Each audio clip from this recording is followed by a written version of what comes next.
우리 하나님 말씀 보겠습니다. 신명기 32장입니다. 26절로 27절까지 우리 다 같이 한 목소리로 26절, 27절 다 같이 합독하여 읽겠습니다. 내가 그들을 흩어서 사람들 사이에서 그들에 대한 기억이 끊어지게 하리라 하였으나 혹시 내가 원수를 자극하여 그들의 원수가 잘못 생각할까 걱정하였으니 원수들이 말하기를 우리의 수단이 높으며 여호와가 이 모든 것을 행함이 아니라 할까 염려함이라. 아멘. 오늘 말씀 제목은 원수와 여자의 후손이라는 말씀 제목으로 전하도록 하겠습니다. 원수 그리고 여자의 후손 이렇게 되어져 있습니다. 원수에 대한 그 말씀을 계속 지금 해나가고 있어요. 지난 시간에 했던 말씀 다 기억하시는지 모르겠습니다. 지난 시간에 했던 말씀 이어서 하도록 하겠습니다. 지지난 시간인가요? 지난주가 추수감사의 주일이니까 지지난주에 했던 말씀 기억하시는 분들 계시죠? 네, 그 지지난주에 했던 말씀 그대로 이어서 가기 때문에 좀 약간 지지난주에 했던 말씀 조금만 좀 보고 가도록 하겠습니다. 창세기 3장을 먼저 보겠습니다. 창세기 3장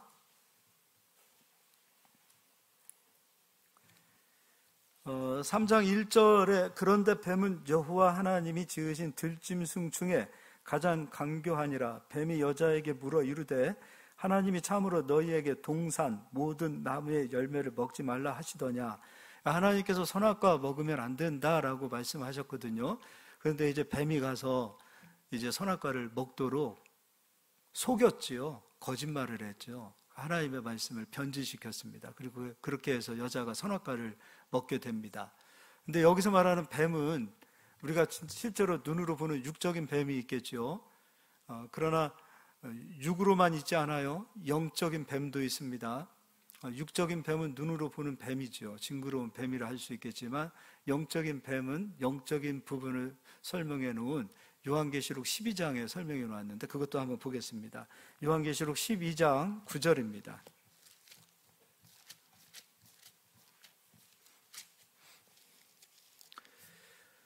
(12장 9절) 큰 용이 내쫓기니 옛뱀, 큰 용도 6입니다. 옛뱀도 6입니다. 죄송한데 저것도 좀 꺼도 되겠죠?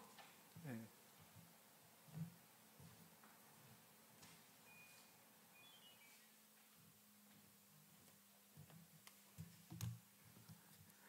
어, 12장 9절 큰 용이 내쫓기니 옛뱀 곧 마귀라고도 하고 사탄이라고도 하며.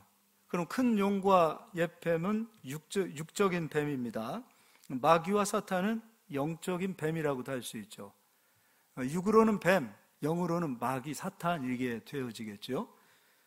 그러면 이 영적인 이 마귀와 사탄이 하는 일은 무엇인가? 온 천하를 꿰는 자라. 다른 말로 미혹하는 자라, 속이는 자라, 거짓말하는 자라. 그가 땅으로 내쫓기니 그의 사자들도 그와 함께 내쫓기니라. 그럼 창세기 3장은 옛뱀이 되어지겠죠. 그런데 그 뱀 속에서 역사하는 영은 마귀와 사탄이 되겠죠. 그럼 사탄이 주는 말은 거짓말, 속이는 말이 되겠죠. 요한복음 8장의 사단의 속성을 이야기하고 있습니다. 8장 44절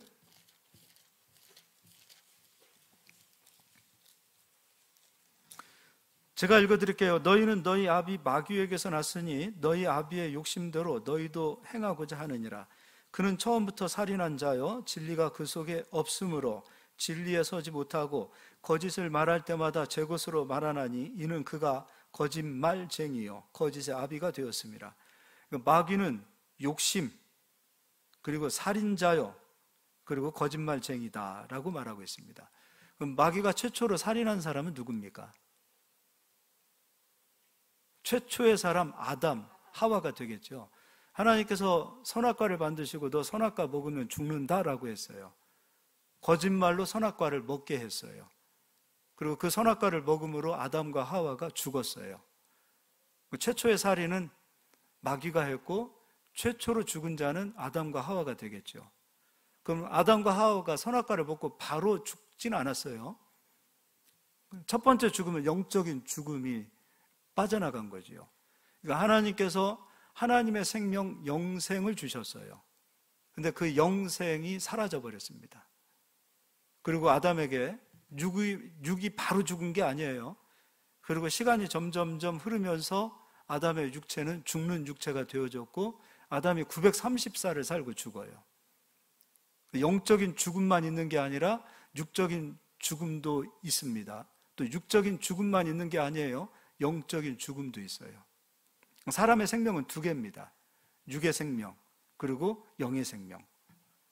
육의 생명은 이 육의 생명 흙으로 돌아가면 됩니다. 이건 공평해요. 누구나 다 육적인 이 죽음을 맞이하게 될 때 이 육체는 다 흙으로 돌아갑니다. 그러나 영혼은 누구든지 영혼은 그대로 살아 있습니다. 그러니까 우리가 사람이 죽으면 영혼이 없어지는 게 아니에요. 영혼이 살아 있습니다. 그러니까 영혼이 살았다고 표현하면 좀 그럴까요? 영혼이 사라지지 않습니다. 죽은 자들이죠. 죽은 자들, 우리가 육적인 죽음이 있기 때문에 그 생명이 다 끝났다고 보시면 안 돼요. 그들 다 예수님을 믿든 믿지 않든 그 영혼들은 그대로 남겨져 있어요. 지금 남겨진 그 영혼들을 하나님께서는 이 육적인 이 흙으로 돌아가는 육적인 죽음은 하나님은 별 관심 없어요. 하나님의 관심은 오직 이 영적인 죽어있는 영혼을 살리는 일이 하나님의 관심이에요. 그래서 예수님은 이 땅에 오셔서 우리 죽은 육, 이 흙으로 돌아갈 육을 살리시기 위해서 오신 게 아니에요. 우리 영혼을 살리기 위해서 오신 거예요. 영적인 이 생명을 살리기 위해 오셨다라고 말씀하고 있습니다.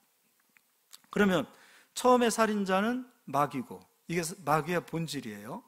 그리고 마귀의 본질은 거짓말쟁이요, 거짓의 압이라는 거죠. 그러니까 지금도 속이는 것으로 거짓말로 사람을 죽이는 거예요. 그러니까 마귀의 속임수에 빠지기 때문에 사람들이 죽게 되는 겁니다. 그러면 이제 다시 창세기 3장으로 가서 보겠습니다. 이것도 지난주에 했던 말씀 그대로 다시 한번 복습하는 겁니다. 창세기 3장, 결국은 이제 여자와 남자, 아담과 하와가 이 선악과를 먹습니다. 먹고 나서 이들이 이제 죽음을 맞이하게 되는데, 첫 번째 죽음은 하나님의 생명이 떠납니다. 다른 말로 생명이라고 하긴 그렇지만 아담의 영혼과 함께 하셨던 성령께서 아담에게서 떠나십니다. 성령께서 아담에게서 떠나셨을 때 그 상태가 영적인 죽음의 상태예요. 그래서 예수님께서 십자가에서 죽으시고 우리 죄를 다 죄의 값을 끝내시고 우리에게 예수님께서 성령 받으라고 말씀하셨어요. 성령, 잃어버렸던 성령께서 다시 오셔서 우리의 죽었던 영혼과 성령이 다시 하나가 되어서 우리의 영혼이 그때 살아나는 겁니다. 그래서 우리는 이제 산 자가 되는 거예요. 예수 그리스도로 인하여. 그러니까 성령이 오시기 전이나 성령이 오고 난 후나 사람으로는 같아요. 같으나 성령을 받은 자들은 우리가 살았다라는 것을 스스로 알게 되어져 있어요. 성령이 오는 것을 우리가 눈으로 볼 수 없다 그랬어요. 그러나 성령을 받은 자는 다 알아요. 내가 성령을 받았다. 성령이 내게 임하셨다. 여러분들도 그런 사건이 있잖아요.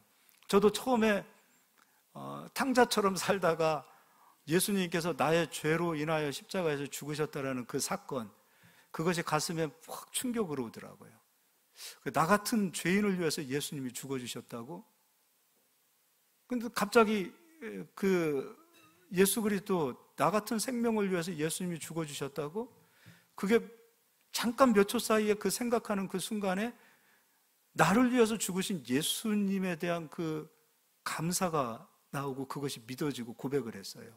근데 그 순간에 성령이 제게 임하셨어요. 눈물, 콧물 뭐 다 흘렸죠. 그리고 그때 정말 뭐 사람의 의지로 눈물을 흘리는 게 아니잖아요. 우리 다 경험해 보셨잖아요. 막 주체할 수 없는 눈물이 나고요. 막 콧물이 막 저 밑에까지 내려갈 정도로 콧물이 흐르고요. 그 기쁨을 뭘로 설명하겠습니까? 성령이 오신 그 기쁨. 그러니까 하나님이 계시다라는 것을 부정할 수 없는 거예요. 그 예수가 나를 구원했다라는 그 사실을 잊을 수가 없는 거예요. 성령이 내 안에 계시고 성령께서 내 안에 잃어버렸던 그 영혼을 살려주시고, 그것 때문에 사실 목회하는 거 아닙니까? 이 사건, 그러니까 여기에 생명을 걸 수 있는 거예요.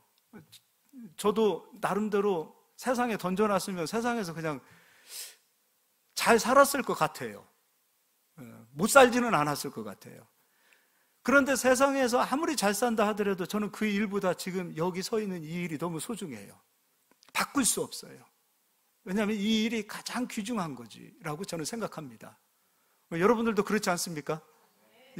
진짜 예수를 믿고 성령을 받은 사람들은 이건 바꿀 수 없는 거예요. 세상 그 무엇과도 바꿀 수 없는 거예요. 이 생명이 얼마나 소중합니까? 나와 같은 한 사람이라도 더 구원받기를 소망하는 그 마음이 성령 받은 자들에게는 반드시 임하게 되는 겁니다. 오늘 창세기 13장 14절을 읽어드리겠습니다. 14절.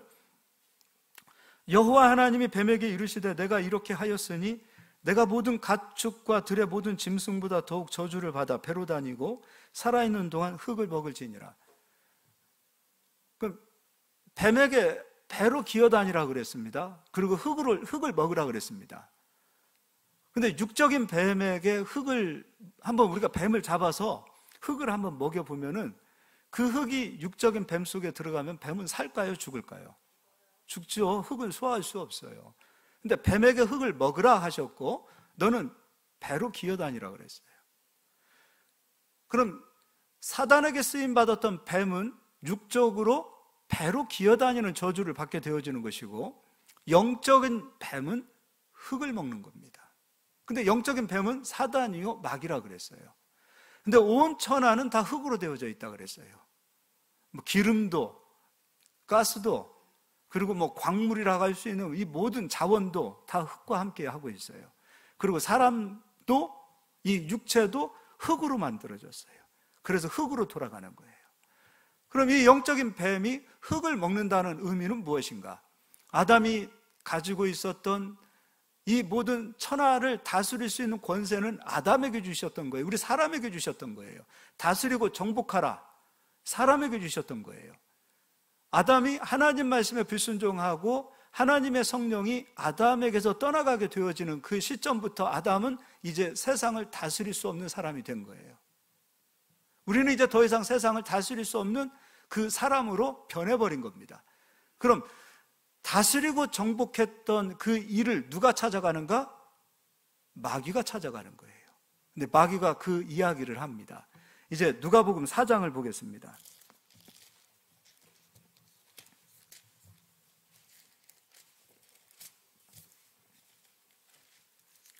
4장 5절, 마귀가 또 예수를 이끌고 올라가서 순식간에 천하만국을 보이며, 천하만국을 보입니다. 마귀가 이르되 이 모든 권위와 그 영광을 내가 내게 주리라. 이것은 내게 넘겨준 것이므로 내가 원하는 자에게 주노라. 자기가 넘겨받은 거예요. 그럼 언제 넘겨받은 겁니까? 창세기 3장 14절이 되어지겠죠. 너 흙을 먹으라. 아담이 가지고 있었던 이 세상 천지 만물을 다스릴 수 있는 그 모든 권세가 이제 사단에게 빼앗긴 겁니다. 그래서 이때부터 사단은 공중권세 잡은 자, 이 세상 임금이 되는 거예요. 이때부터. 그리고 모든 영혼은 사단의 노예가 되는 거예요. 이건 바울이 로마서에서 이렇게 얘기하고 있습니다. 로마서, 신약성경이니까 로마서를 보도록 하겠습니다. 5장을 보겠습니다.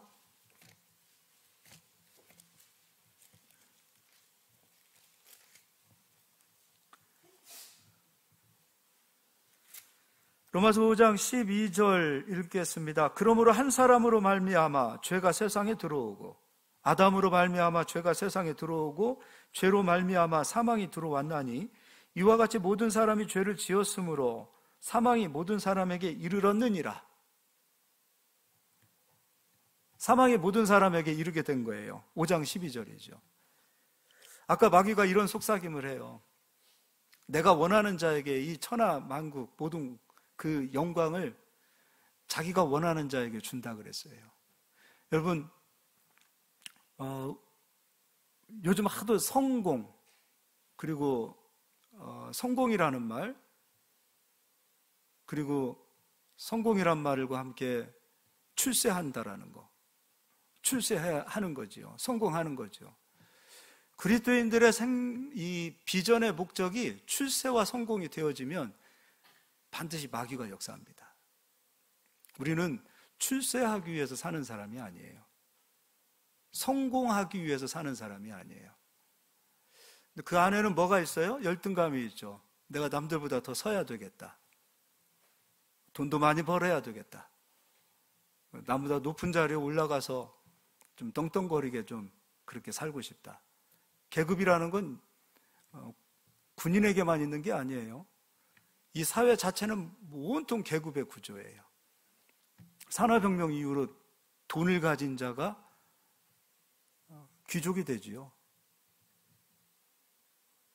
그러니까 인간에게는 이 빼앗겼던 이 본능이 있기 때문에 자꾸 더 얻으려고 하고 더 가지려고 하고 높이 서려고 하는 마음들이 있어요. 성공하고 싶은 마음이 있고 출세하고 싶은 마음이 있어요. 그 속 내면에는 깊은 열등감들이 있어요. 근데 그거를 내려놔야 돼요. 목회도요, 성공하려고 하시는 분들이 계세요. 그렇죠. 개척교회 몇 명 되지 않는 성도들이 있는 것보다 큰 교회, 성도님들 많은 그 교회, 건물도 크고, 그러면은 성공했다라고 보지요. 근데 그게 목적이 돼서는 안 돼요. 목회의 목적도 성공과 출세가 아니라 하나님 영광이고, 그 하나님 앞에 쓰임받을 뿐만 아니라 사람 살리는 거예요. 사람 살리는 거죠. 나누는 거예요. 비우는 거예요. 그러니까 이 모든 것들을 내려놔야 우리는 이 세상으로부터 자유로워질 수가 있어요. 그리고 하나님께서는 그런 어떤 성공하고 출세하고 더 막 그런 어떤 인간의 어떤 욕심을 가지고 살려고 하는 사람들이 그거 내려놓을 때까지 기다리고 계세요. 근데 이거 내려놔야 진정으로 그리스도가 보이고 우리의 심령도 자유한 자가 되는 거예요. 저는 오늘 여기 우리 젊은이들도 그렇고요. 너무 출세하려고 하지 마세요. 그리고 성공하려고 너무 몸부림치지 마세요. 어떻게 해서든지 하나님께서 주시는 복을 받고 그 복이 나를 통해서 흘러가는 복의 통로가 되려고 역사하시면 돼요. 복의 통로가 되려고 하세요. 하나님께서 10개 주면은 3개, 4개, 5개까지 나누려고 하는 그런 통로가 되시려는 그것을 위해서 사시는 자들이 되시기를 바라요. 하나님 반드시 역사하세요. 그때 하나님 역사하시는 거예요. 그런데 내가 성공하고 내가 출세하려고 하면은 누가 역사하는가? 마귀가 역사해요. 성공하고 출세하기 때문에 예배 자리가 얼마나 이게 우습게 보입니까? 하나님 말씀 순종하는 게 안 들려와요. 이미 내 성공, 내 출세, 이게 내 인생의 목표로 바뀌어져 있는데 어떻게 하나님의 말씀이 귀에 들려옵니까? 안 들려오죠. 출세해야 되니까. 내가 출세하고 성공하려고 하면은 하려고 하면 할수록 마귀가 역사하고, 내가 하나님의 통로가 되려고 하면 할수록 하나님께서 역사하세요. 아니, 내가 말을 잘했나? 출세하고 성공하려고 하면 누가 역사한다고요? 마귀가. 내가 하나님의 통로가 되려고 하면 누가 역사하신다고요? 하나님께서 역사하시는 거예요. 저는 우리 성도님들이 하나님의 통로가 되기를 예수의 이름으로 축복합니다. 예. 조금 더 설명해 드리겠습니다. 17절에 이런 말씀이 있습니다. 한 사람의 범죄로 말미암아 사망이 그 한 사람을 통하여 왕 노릇하였은즉 더욱 은혜와 의의 선물을 넘치게 받는 자들은 한 분 예수 그리스도를 통하여 생명 안에서 왕 노릇하리로다. 한 사람으로 인하여 온 세계가 마귀가 왕 노릇할 수 있는 길을 터줬어요.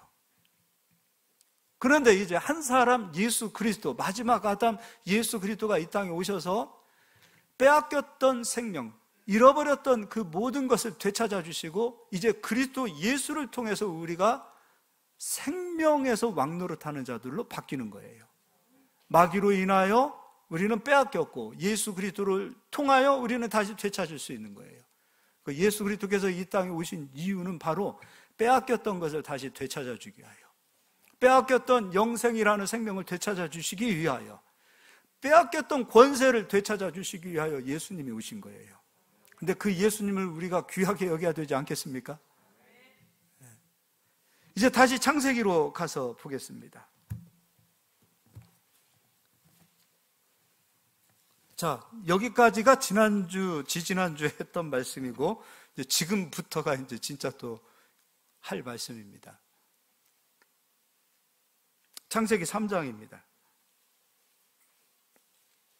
아까 14절 읽었죠? 15절 읽겠습니다. 내가 너로 여자와 원수가 되게 하고, 누구에게 하는 얘기예요?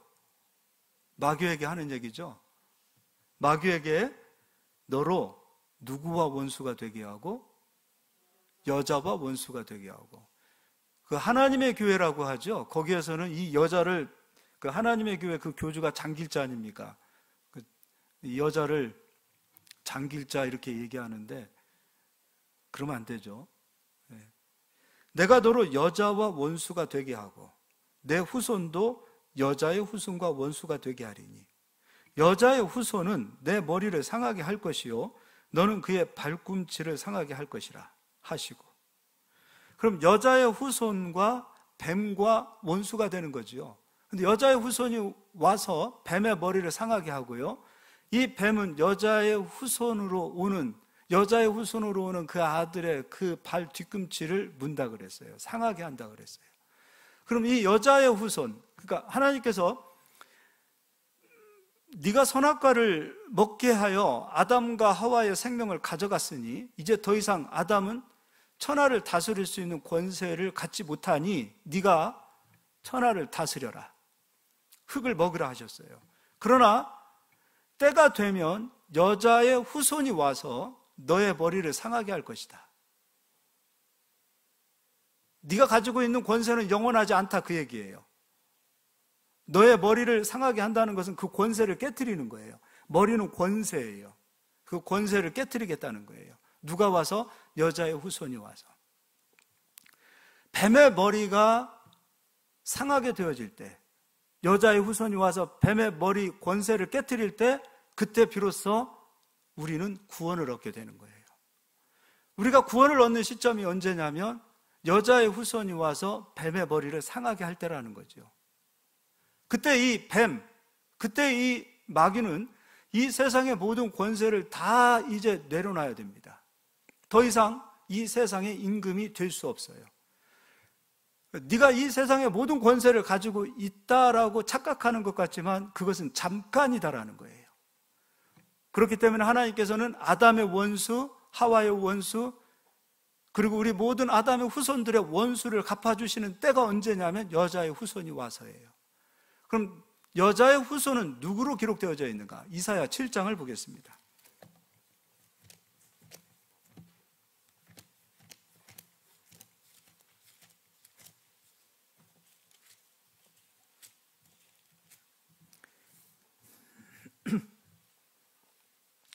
이사야 7장 14절. 그러므로 주께서 친히 징조를 너희에게 주실 것이라. 보라, 처녀가 잉태하여 아들을 낳을 것이요. 여자 스스로 아이를 낳을 수가 없어요. 그런데 처녀가 잉태하여 아들을 낳습니다. 처녀가 잉태하여 아들을 낳으리니 그 아들의 이름을 임마누엘이라 하리라. 여자의 후손으로 오는 그 아들의 이름이 임마누엘이라는 이름을 가지고 온다는 거예요. 그럼 이 임마누엘로 오신 분이 누구냐 이거예요. 마태복음을 보겠습니다. 마태복음 신약 성경입니다. 1장 18절부터 읽어드리겠습니다. 예수 그리스도의 나심은 이러하니라. 그의 어머니 마리아가 요셉과 약혼하고 동거하기 전에 성령으로 잉태된 것이 나타났더니. 이스라엘의 결혼은 두 번 하지요. 첫 번째는 약혼식이 있습니다. 그리고 약혼이 끝난 그 기간이 되면은 결혼식을 합니다. 약혼이 되면 여인은 절대로 다른 남자와 가까이 하지 않습니다. 왜냐하면 약혼한 그 순간부터 그 여인은 그 남자의 아내이기 때문입니다. 그래서 그 기간이 지나고 난 이후에, 약혼이라는 그 기간이 끝나고 난 이후에 비로소 결혼식을 하여 이제 부부가 한 몸 합방을 하게 됩니다.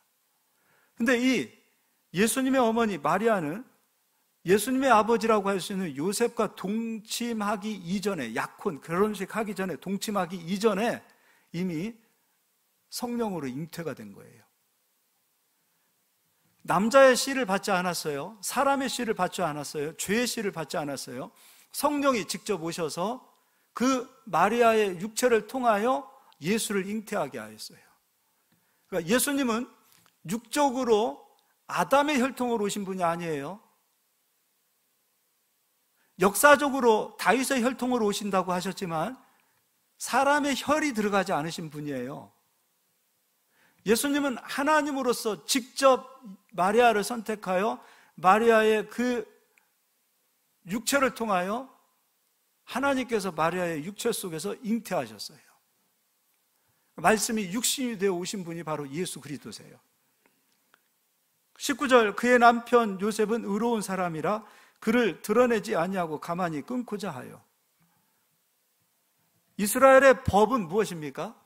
남자와 남편과 가까이 하기 전에 다른 남자와 동침하면 돌로 쳐 죽여도 됩니다. 그런데 이 요셉은 그 여인을 보호하고 싶었어요. 이게 의로운 사람이에요.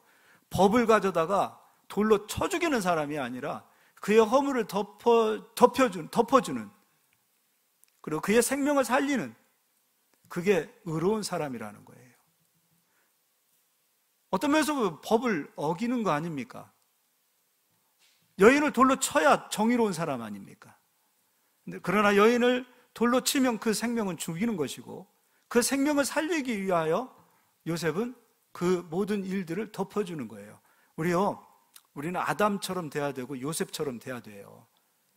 그리고 예수님도 교회를 위하여 자기를 내어주시고 우리의 허물을 기억하지 않으세요.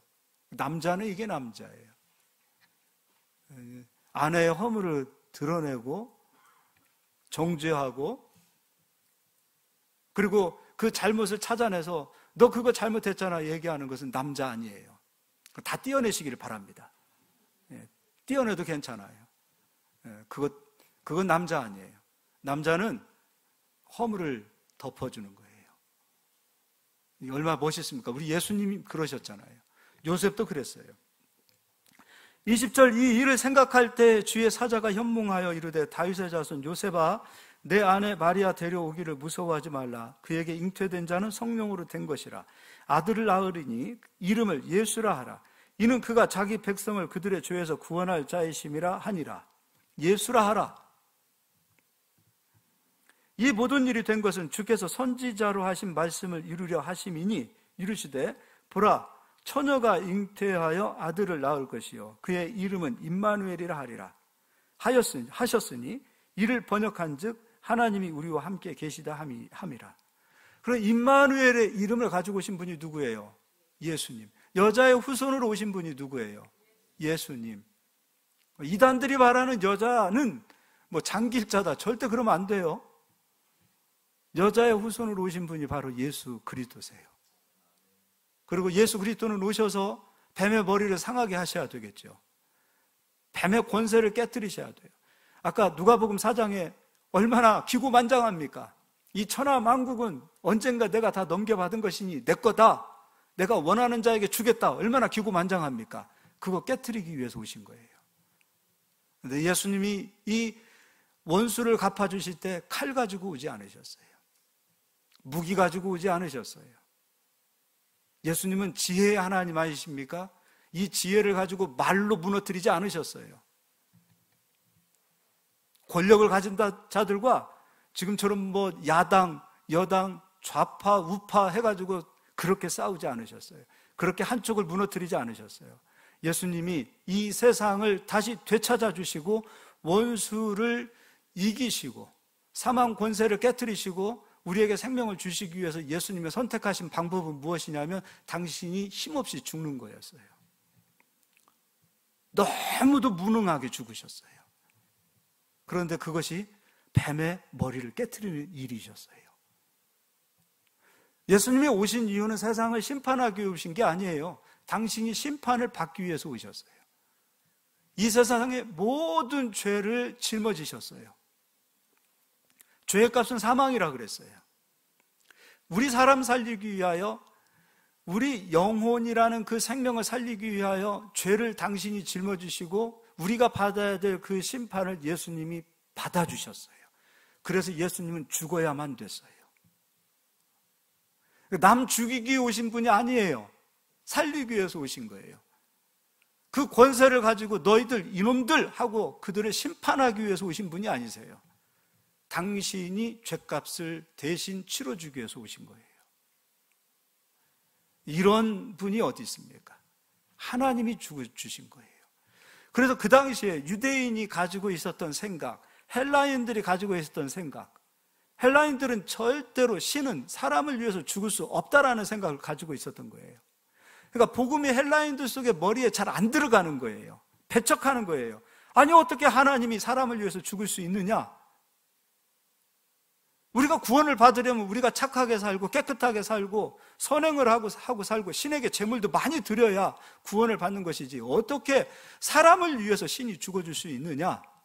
그래서 머리로 이해가 되지 않으니 밀어내는 거예요. 밀어내는 거죠. 근데 우리가 믿는 예수 그리스도는 우리 죄를 당신이 짊어지시고 예수님이 짊어지시고 우리를 대신해서 죽기 위해서 오신 거예요. 죽어주신 거예요. 죄가 끝났을 때 사단은 더 이상 사망 가운데서 왕노릇할 수 없어요. 죄가 있는 곳에서는 사단이 왕노릇할 수 있어요. 그러나 죄가 끝난 곳에서는 더 이상 사단은 왕노릇할 수 없어요. 죄를 끝내기 위해서 오셨고 당신이 죽기 위해서 오셨고 원수를 갚아주기 위해서 오셨고 우리 살리기 위해서 오신 분이 바로 예수님이세요. 이 예수님.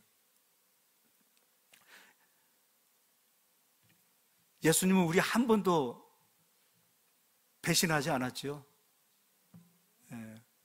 한 번도 우리 실망시킨 적 없으세요. 예수님은 앞으로도 우리를 한 번도 실망시키지 않으실 것입니다. 우리 배신하지 않으실 것입니다. 요즘 사회에서도 교회가 손가락질을 당하고 있는 모습들을 많이 봅니다. 예수님이 우리 때문에 욕 얻어먹으면 안 돼요. 예수님이 이루어 놓으신 복음이 잘못된 건 아니에요. 예수님이 이루어 놓으신 그 크신 사랑이 잘못된 건 아니에요. 그런데 예수 믿는 자들이 그 사랑을 모르고 그 사랑대로 살지 못하고 말씀대로 살지 못하니 세상이 예수 믿는 자들을 손가락질하는 것이지 예수님이 이루어 놓으신 그 복음이 손가락질 당해서는 안 돼요. 이 복음은 얼마나 아름다운 복음인지 몰라요.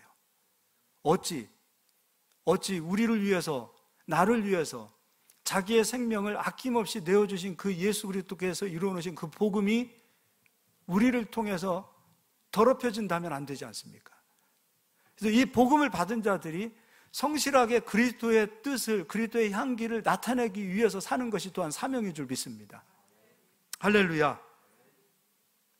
이제 요한복음 12장을 보겠습니다.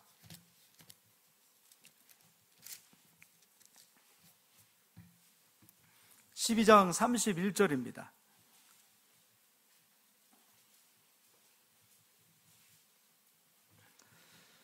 이제 이 세상에 대한 심판이 이르렀으니 이 세상의 임금이 쫓겨나리라. 이 세상의 임금은 마귀지요. 예수님께서 이 세상 임금 원수를 심판하시는 때는 언제인가? 그 뒤에 설명하고 있습니다. 32절. 내가 땅에서 들리면 모든 사람을 내게로 이끌겠노라 하시니. 예수님이 땅에서 들려요. 무엇을 통해서 들리는가? 십자가를 통해서 들려요. 그때에 뱀의 머리가 예수 그리스도를 통해서 상하게 됩니다. 예수님이 이 땅에 오신 이유는 우리를 구원하기 위해서예요. 창세기 3장 15절에 예수 그리스도와 뱀이 원수가 됐어요. 우리는 말할 것도 없죠. 최초의 원수는 사람이 아니에요. 뱀이에요. 마귀예요. 그 원수를 갚아주기 위해서 예수가 이 땅에 오셨어요. 근데 원수를 갚아주실 때 유대인들이 생각했던 메시아는 칼 가지고 와서 권능, 세상에 막 힘을 가지고 와서 원수를 이겨주기를 기대했어요. 근데 예수님은 너무 초라했어요. 심지어 자기 고향에서도, 심지어 자기 가족들에게도, 친척에게도, 심지어 깨어 있어야 될 유대인, 깨어 있어야 될 제사장과 바리새인들을 통해서도 멸시를 당했어요. 왜요? 왜 멸시를 당했을까요? 너무 초라했어요. 목수의 아들로 태어났습니다. 가장 낮은 곳에서부터 사람들을 섬기고, 사람들로부터 대우받지 못했던 나병 환자들을 만져주시고, 혈류병을 앓고 있었던 그 여인은 사람들로부터 부정한 여인이었어요. 그 부정한 여인을 만져주시고 찾아가 주시고, 사람 대접받지 못했던 사람들을 만나주시고 그들을 살려주셨어요. 거기서 끝나지 않아요. 온 세상의 죄를 당신이 짊어지셨어요. 이스라엘의 죄만 짊어지고 죽으셨다면 이스라엘만 구원을 받을 수 있겠지만, 이스라엘뿐만 아니라 이방인이었던 우리들의 모든 세상이 끝나는 날까지의 사람의 생명의 죄를 다 짊어지셨어요. 그리고 너무도 힘없이 죽어주셨어요. 그런데 그렇게 연약하고 초라하고 그렇게 정말 말도 안 되는 것처럼 보이는 그 나약한 십자가가 이 세상 임금의 머리를 깨트리는 것이었어요. 십자가가 구원을 얻는 우리에게는 하나님의 능력이고, 구원을 얻지 못하는 자들은 십자가를 바라볼 때 미련하게 보이는 거라 그랬어요. 가장 연약했던 십자가가 우리에게는 가장 큰 하나님의 능력으로 이제 찾아옵니다. 원수의 머리를 깨트려 주셨어요. 이 세상 임금이 더 이상 임금 노릇할 수 없도록 예수님께서 십자가에서 들리실 때에 예수님은 모든 죄를 끝내놓으셨어요. 이제 더 이상 사망이 왕 노릇할 수 없도록, 영생이, 생명이 그리스도를 통해서 왕 노릇할 수 있도록, 우리가 예수 그리스도를 통해서 생명이 우리 안에서 창조되어지고 새롭게 되어지고 그 생명으로 살 수 있도록 우리를 그리스도를 통해서 하나님의 자녀 삼아 주셨어요. 여러분, 십자가를 귀하게 여기실 수 있기를 바랍니다. 33절입니다. 이렇게 말씀하시면 자기가 어떠한 죽음으로 죽을 것을 보이심이로라. 땅에서 들려 십자가에서 못 박혀 죽어주신 그 죽음이, 유대인도 그랬을 것입니다. 로마인도 그랬을 것입니다. 참 저 예수 초라하다, 나약하다, 힘없다. 그러나 그것이 우리에게 구원이요 생명이 되었던 길이었습니다. 하나님께서 우리를 구원하고자 하셨던 그 창세기 3장 15절의 말씀은 능력을 가지고 와서, 권능을 가지고 와서 이 세상에 있는 사람들을 향해서 이놈 하고 소리치신 것이 아니라, 하나님께서 가장 초라하게 인간의 몸을 입고 오셔서 사람이 되셔서 가장 초라하게 십자가에 못 박히셔서 사람을 구원해내신 거예요. 그래서 사랑은 여기 있나니 곧 하나님께서 우리를 위하여 십자가에서 죽어주신 그것이 사랑입니다. 원수에게는 심판이요 우리에게는 구원이요 사랑입니다. 우리는 그 사랑을 누리실 수 있기를 예수의 이름으로 축원합니다. 24절에 이런 말씀이 있어요. 내가 진실로 진실로 너희에게 이르노니 한 알의 밀이 땅에 떨어져 죽지 아니하면 한 알 그대로 있고 죽으면 많은 열매를 맺으리라. 누가 죽으러 오신 거예요? 밀알은 예수였어요. 예수가 죽어주셔서 우리의 생명을 살리셨어요. 우리 그리스도 안에 이 생명을 여러분 누리며 사는 저희들이 되었으면 좋겠습니다. 제가요, 예수님 믿기 전에 가끔 옛날에 고향에서 진짜로 목사님 됐나 하고 찾아오는 친구들이 있어요. 그 얘기는 제가 예수님 믿기 전에 참 어떻게 살았는지 알 거예요. 근데 제가 25세 예수님을 만났는데, 제가 예수님을 믿기 이전까지 저는 저 공개하는 거 여러분이 뭐 어떻게 생각하든 상관없습니다. 제가 예수님 믿기 이전에 저 술꾼이었어요. 술 없이는 저녁에 잠을 자지 못했어요.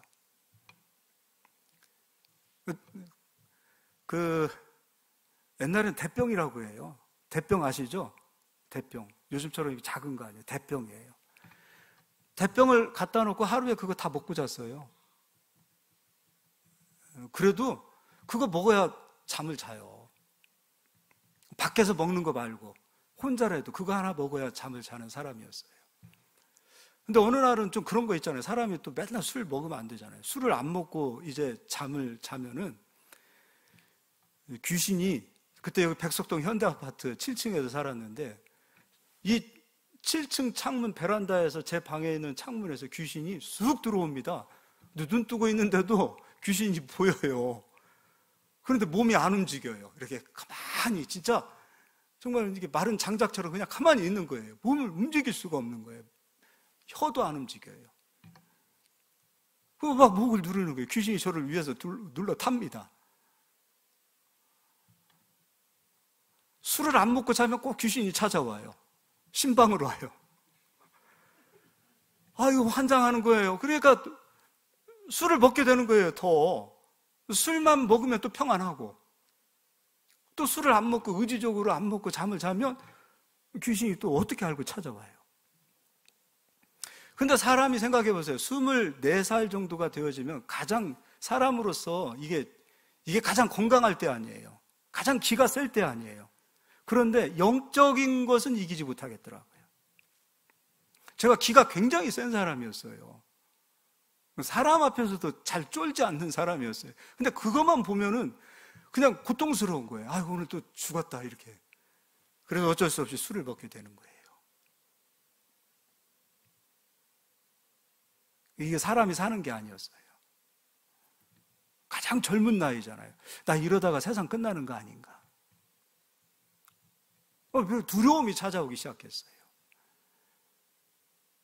근데 제가 여러분 알다시피 어려서 잃어버려서 고아원에 한 2년 가까이 있다가 아버님이 목사님으로 소원해서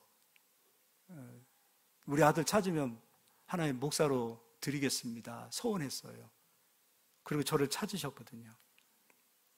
어려서부터 항상 아버님에게, 어머님에게, 친척들에게, 또 교회 가면 목사님께서 넌 이 다음에 목사님 돼야 돼. 넌 목사님이 돼야 돼. 어려서부터 들었던 얘기예요. 근데 저는 목사님 되기가 싫었어요. 제 적성에도 안 맞는 것 같고. 저를 대신해서 저희 아버님이, 저를 보니까 저놈 저 하는 짓거리 보니까 목사님 되기는 글른 것 같고, 내가 서원한 것은 지켜야지 해서 저희 누님을, 저를 대신해서 전주 한일 장신대 신학교를 보내셨어요. 네가 문수 대신 네가 대신 목회를 해야 되겠다. 저희 누님이 착해가지고 순종하고 장신대 가셔서 전도사님도 하시고 하셨어요. 저는 교회 나가는 게 마음속 한켠에, 교회를 나가면 내가 혹시라도 목사님 될까 봐 교회 나가기 싫었어요. 하나님이 없다라고 부정은 못하겠지만 내가 왜 목회를 해야지? 이해가 되지 않았어요. 이해가 전혀 되지 않죠. 근데 저희 누님께서 전도를 저에게 했어요. 너 혹시 교회 가면은 목사님 될까 봐 너 그것 때문에 교회 안 나가는 거 아니냐? 그 얘기 하시더라고요. 근데 마음속에 어딘가에 감춰졌던 것이 들킨 것 같은 느낌이 드는 거예요. 그때 저희 누님께서 그 얘기를 하시더라고요. 야, 교회 가니까 장로님들도 기름 부어서 세우시더라. 너 돈 많이 벌고 그렇게 해서 장로님 되라. 그러면 목사님이나 장로님이나 그렇게 하면 좋을 것 같아. 근데 그 말이 복음으로 들려왔어요. 그리고 그 주부터 교회를 갔습니다. 장로님 되기 위해서. 할렐루야. 그런데 하나님께서 결정적인 순간에